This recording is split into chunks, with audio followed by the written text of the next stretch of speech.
Hello बच्चों, how are you? कैसे हैं? Good morning, good evening, good afternoon. आज हम पढ़ेंगे टेंसेस। तो बच्चों, टेंसेस में हमें जो पढ़ना है, सबसे पहले हम ये जानते हैं कि टेंसेस होता क्या है।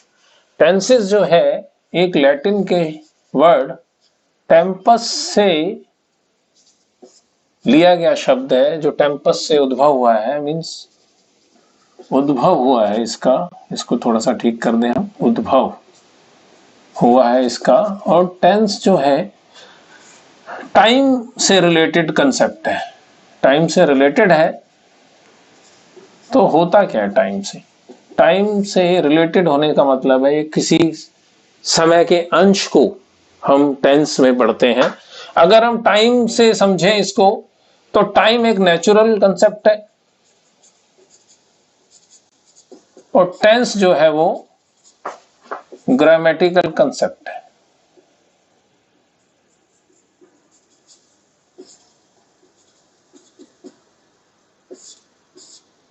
ये बात तो आपको समझ आ गई होगी कि जो लैटिन के वर्ड से लिया हुआ है टेंस, टेम्पस से शब्द हमारा टेंस का उद्भव हुआ है, टाइम से रिलेटेड है। जैसे हम पढ़ते हैं काल, कालांश।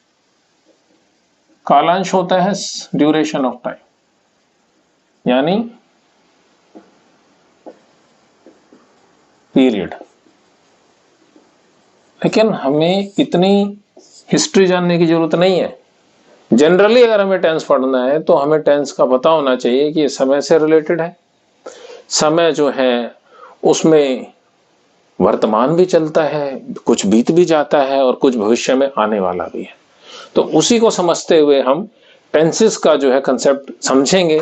सबसे पहले अगर हमें टेंसेस समझना है तो हमें इसके तीन भेद हैं, जो तीन प्रकार हैं, three types of the tenses, वो पता होने चाहिए। मेजरली, ब्रॉडली, मोटे तौर पर टेंस को तीन भागों में बांटा गया है। इसमें क्या आता है बेटा? Present tense, past tense and future tense. अब देखो, ये हमारा पहला हो गया, ये दूसरा हो गया, ये तीसरा हो गया। प्रेजेंट टेंस माने वर्तमान। जैसे मैं आपसे बात कर रहा हूं, ये वर्तमान है।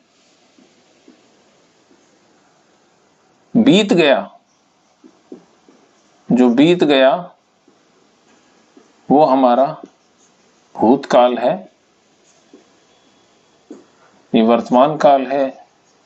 और ये भविष्य में आने वाला है, आने वाला समय भविष्य काल, आने वाला समय। बहुत आसानी से, जल्दी से समझ आ जाएगा। प्रेजेंट टेंस, पास्ट टेंस और फ्यूचर टेंस, ये तीन प्रकार हो गए। लेकिन अगर हमें ये पता करना है, हमें ये पता करना है वर्तमान काल में जो कार्य हो रहा है, ठीक है ना, तो इसकी पहचान तो ये है कि समय जो हमारा चल रहा है, इसके भी आगे चार प्रकार हैं, इसके भी आगे चार प्रकार हैं और इसके भी आगे चार प्रकार हैं। अगर हम उनको समझना चाहें तो हम इनको ऐसे समझ सकते हैं। आप इसको सिंपली ऐसे लिख दो, प्रेजेंट, पास्ट एंड फ्यूचर, और इसको फर्दर जो है डिवाइड कर दो। हमारे पास ये तीन पार्ट है। अब ये फर्दर डिवाइड होंगे, पास्ट, फ्यूचर। या मैं इसको एक तरीका और समझाता हूं आपको, एरो का, उससे जल्दी और भी क्लियर हो जाएगा। प्रेजेंट, पास्ट और फ्यूचर को हम ऐसे समझते हैं, ये हमारे तीन टेंसेस हैं। ये फर्दर जो है डिवाइड होंगे अगले, इससे बहुत ज्यादा क्लियर हो जाएगा। अब इसको हम फर्दर चार पार्ट्स में डिवाइड कर देते हैं। ये हो गया हमारा प्रेजेंट सिंपल। ओके, अच्छा, दूसरा हो गया हमारा कंटिन्यूअस या प्रोग्रेसिव। इसे प्रोग्रेसिव भी बोलते हैं बच्चों। तीसरा हो गया हमारा परफेक्ट, और चौथा हो गया हमारा, the fourth one is perfect continuous. Okay, now जो सिंपल है उसे पहले के समय में इनडेफिनिट भी बोला जाता था, तो कुछ बुक्स में आपको ये इनडेफिनिट भी मिलेगा और कुछ में सिंपल मिलेगा, दोनों both are the same thing. अब हो गया हमारे पास ये चार प्रकार, तीनों के हैं एक के नहीं है। कैसे पढ़ेंगे हम? प्रेजेंट सिंपल, अगर आप यहां ब्रॉडली लिख दो टेंस, ये लो जी सबके लिए हो गए। हम करेंगे present simple tense, present continuous tense, present perfect tense and present perfect continuous. Same past simple और इंडेफिनिट टेंस, पास्ट कंटिन्यूअस और progressive tense, past perfect tense, past perfect continuous. Same ऐसे ही फ्यूचर के लिए future simple tense, future continuous tense, future perfect tense और future perfect continuous tense. ये तो बच्चों आपको आ गया होगा समझ। अब इसके बाद हम सबसे इजी पार्ट उठाते हैं। सबसे इजी पार्ट उठाने का मतलब है वो आपको 5 मिनट में ही समझ आ जाएगा। अब कैसे समझना है? हम सबसे पहले उठाते हैं प्रेजेंट कंटिन्यूअस टेंस। ओके, अब इनको करने के लिए हमें, प्रेजेंट कंटिन्यूअस करने के लिए हमें सबसे पहले इसको साफ करना पड़ेगा। अब हम करेंगे इसको, वेरी गुड, प्रेजेंट कॉन्टिन्यूअस या प्रोग्रेसिव टेंस।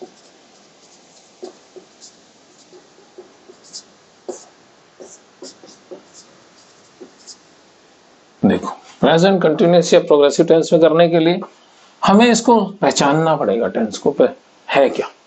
तो इसमें जो है कार्य की जारी रहने का बोध होता है।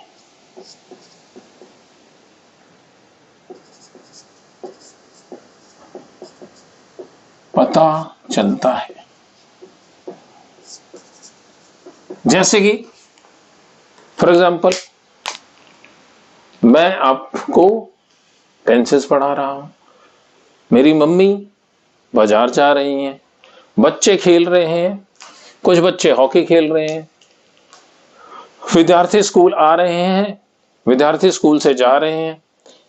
जिसमें भी रहा है, रही है या रहे हैं लगा होगा वो इसकी पहचान है। तो हमें क्या मतलब, हमें ये पता होना चाहिए कि रहा है, रही है या रहे हैं वाले सेंटेंस हमारे जो हैं प्रेजेंट कंटिन्यूअस में आते हैं।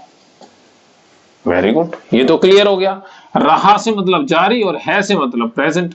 तो रहा से जारी यानी कंटिन्यूअस और प्रेजेंट यानी प्रेजेंट कंटिन्यूअस टेंस। ओके, अब हमें इसको फॉर्म करना है। अगर हमें इसके बारे में और ज्यादा जानकारी चाहिए तो हमें यह भी पता होना चाहिए कि हेल्पिंग वर्ब क्या होता है। हेल्पिंग वर्ब को बोलते हैं बेटे सहायक क्रिया।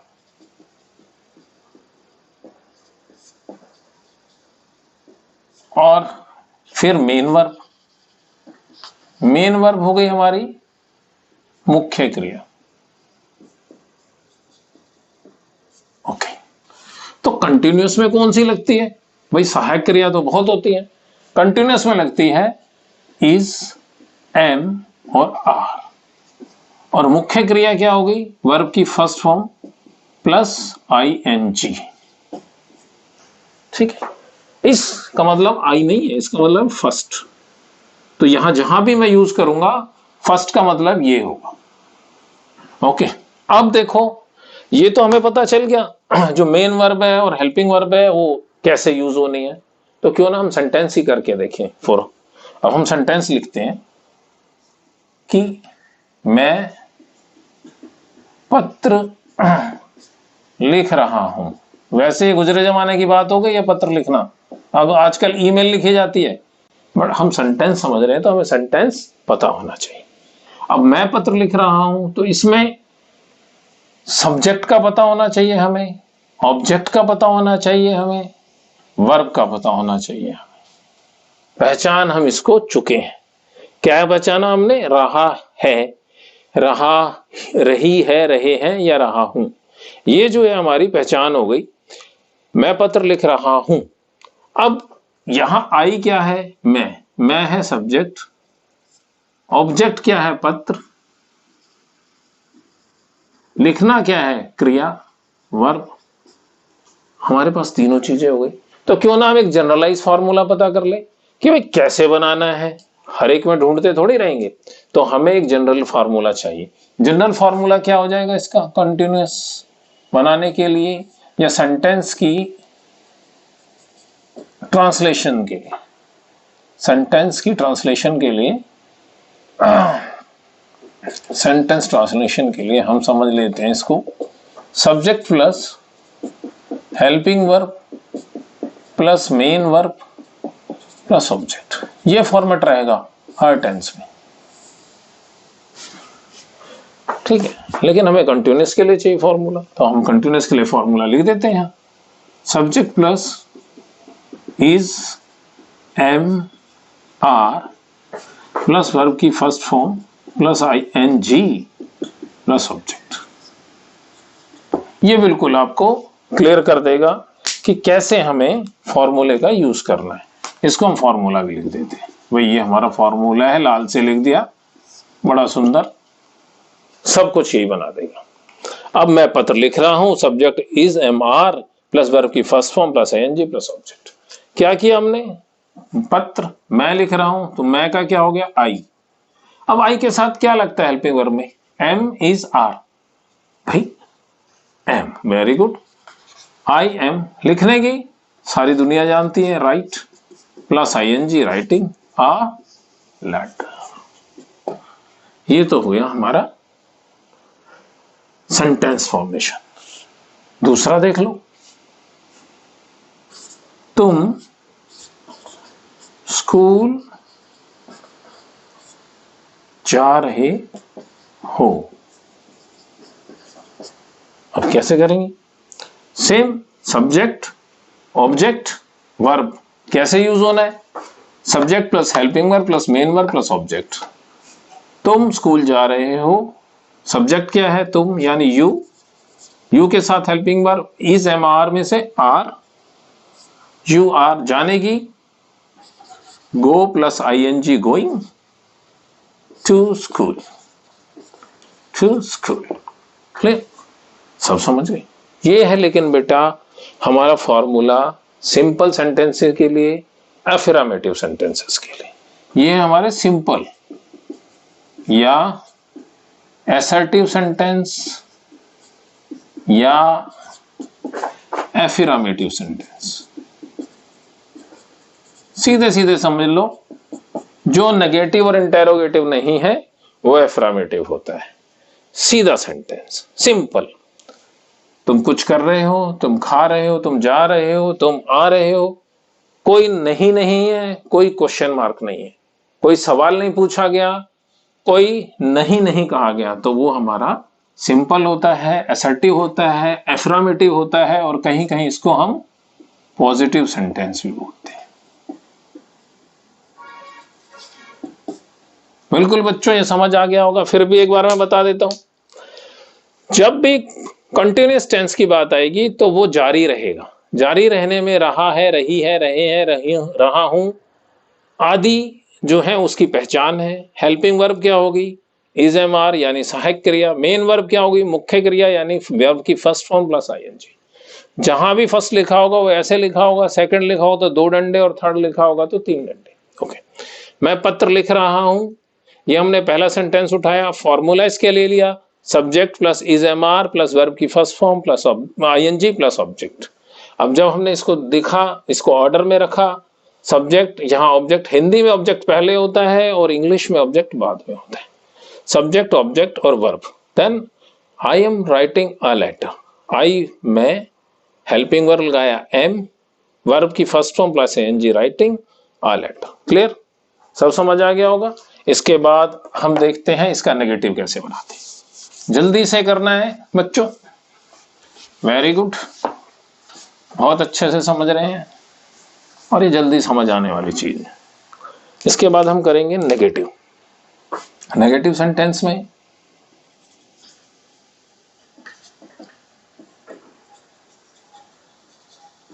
इन्हें हिंदी में बोलते हैं नकारात्मक, नकारात्मक वाक्य। ओके, अब क्या लिखें भाई, नहीं वाला सेंटेंस लिखेंगे। मैं या हम क्रिकेट नहीं खेलते हैं, वही बड़ा गलत काम करते हैं। क्रिकेट तो बहुत अच्छी गेम है, खेलनी चाहिए, और भी गेमें खेलो, क्रिकेट ही क्या। हम क्रिकेट नहीं खेलते, मगर ये सेंटेंस जो है कंटिन्यूअस नहीं है, इसको हम बनाएंगे हम क्रिकेट नहीं खेल रहे हैं। अब हमने बना दिया इसे, हम क्रिकेट नहीं खेल रहे। Very good. अब इसके लिए हमें फॉर्मूला लिखना पड़ेगा, generalize formula, subject plus is am are plus not. अगर कभी नहीं हो तो नेवर लिखना है, नेवर, प्लस वर्ब की first form plus ING plus object. Okay, ये तो हो गया हमारा फॉर्मूला। फॉर्मूला है तो भाई रेड से लिख दें। नेगेटिव का फॉर्मूला है, चेंज सिर्फ क्या होगा, नॉट और नेवर का, बाकी वो पहले वाले फॉर्मूले की तरह ही है। हम क्रिकेट नहीं खेल रहे हैं, हम की ट्रांसलेशन करेंगे हम वी नहीं खेल रहे हैं, वहां आया नॉट, हेल्पिंग वर्ब के साथ नॉट लगा दिया, वी आर नॉट, खेलने की play plus ING playing, we are not playing cricket. Very good, बिल्कुल क्लियर, समझ आ गया होगा। एक सेंटेंस और कर लेते हैं हम। बच्चे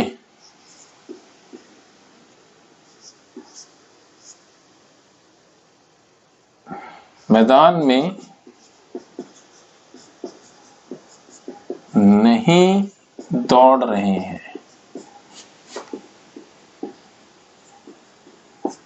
अब देखो, बच्चे मैदान में नहीं दौड़ रहे हैं, बच्चे, बच्चे मीन्स चिल्ड्रन, चिल्ड्रन, हम जाएंगे फॉर्मूले पे, ये प्लूरल नाउन है, चिल्ड्रन आर, नहीं की नॉट, दौड़ने की run plus ING running in the ground.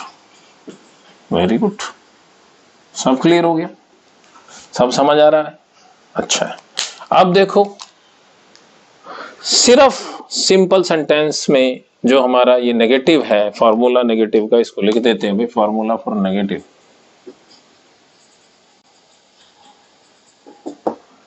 तो ये हमारा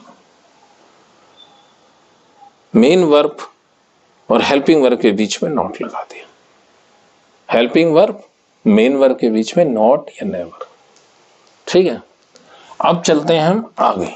इसके आगे है हमारे बच्चों प्रश्नवाचक, यानी इंटरोगेटिव सेंटेंसेस।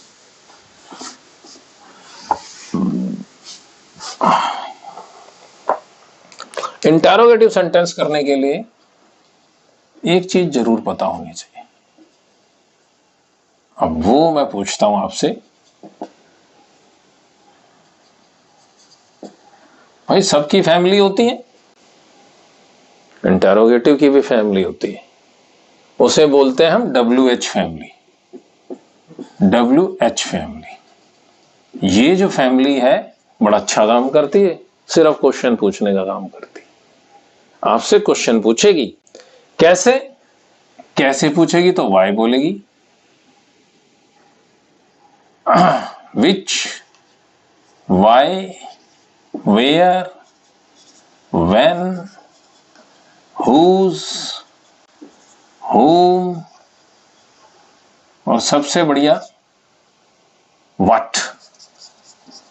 एक भाई इनका ऐसे है जिसमें W बाद में आ जाता है, पहले H आ जाता है, उसको कहते हैं हाउ भाई।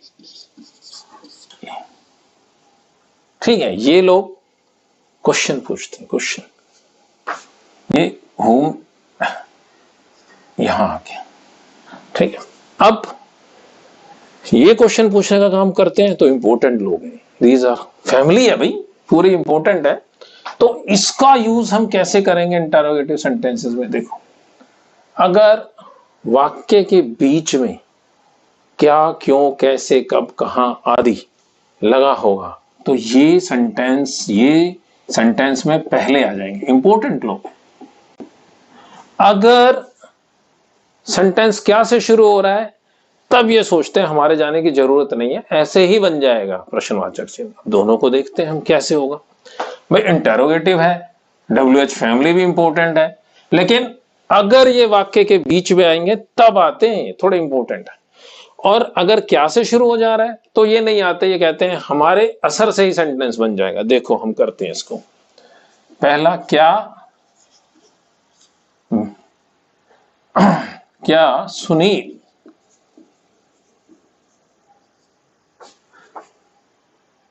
घर वापिस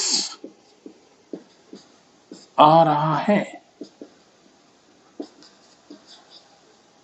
क्या सुनील घर वापिस आ रहा है, ये क्या से शुरू हो गया। दूसरा, तुम क्या खा रहे हो, ये हो गई बीच में, ये बीच में आ गए हैं तो WH फैमिली कहेगी हम आएंगे। अगर ये पहले आया है तो कहेंगे हम नहीं आएंगे, हमारे असर से ही सेंटेंस बन जाएगा। अब देखते हैं इसमें फॉर्मूला क्या लगेगा। फॉर्मूला लगाने के लिए हम इसको लिख देते हैं, इंटेरोगेटिव का फॉर्मूला। भाई helping verb plus subject plus main verb plus object plus question mark, ये तो हो गया जनरल। अगर हेल्पिंग वर्ब हमें पता है क्या है तो हम वो यहां लिख देंगे। इसको लिखने के लिए हम थोड़ा सा इंपॉर्टेंट बना देते हैं इसे, is am are plus subject, main verb में आ गई वर्ब की first form plus ING plus object plus question mark. ये हो गया इसका इंट्रोडक्शन। अब क्या होगा, क्या सुनील घर वापस आ रहा है। इन्होंने तो मना कर दिया भाई कि क्या पहले आ जाएगा तो हम नहीं आएंगे, लेकिन सेंटेंस बन जाएगा। तो हम क्या करते हैं, हम हेल्पिंग वर्ब में थर्ड पर्सन है तो इज लगाएंगे, सुनील, इज सुनील वापिस आने की, returning, return plus ING, is Sunil returning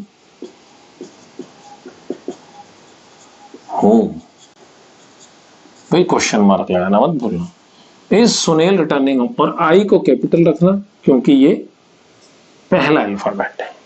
तो इज सुनील रिटर्निंग होम, ये तो हो गया क्या का असर जो इन्होंने कहा WH फैमिली वालों ने कि क्या से शुरू होगा तो सेंटेंस बन जाएगा हमारे आए बिना।